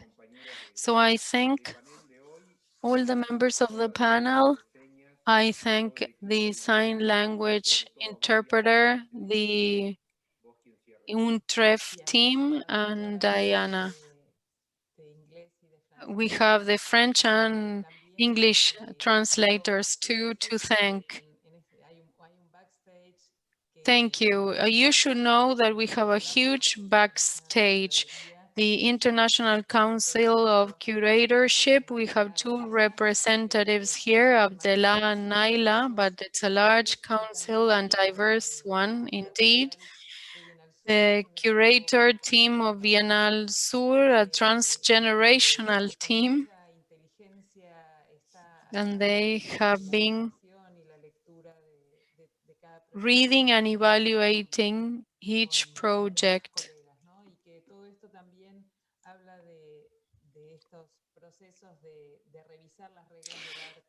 This reflects on how we review the rules of art, if any, to find plurality of voices in each one of the projects we present. Once again, thank you everyone. If anyone has some closing remarks, please. Just have one question to Natasha. It's more or less a personal question, because you must have invited me to your project too, right? Didn't you?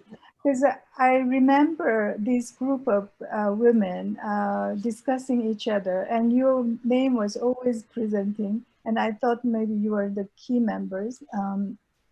But I'm sorry I couldn't be actively communicating with you all, because I had a personal situation that I had to focus, taking care of a patient. So I was watching, but I couldn't be part of it.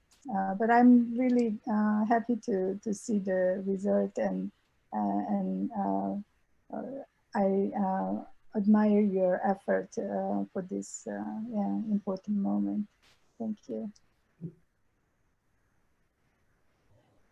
Bueno, muy lindo estos hilos de caminos que se van juntando. We see here how our path crosses, even when we don't mean to. We're all interconnected. That's great to see. Now, it's hard to close because this is an open dialogue, but Bienal Sur will continue. Thank you all. Thank you so much. Thank you.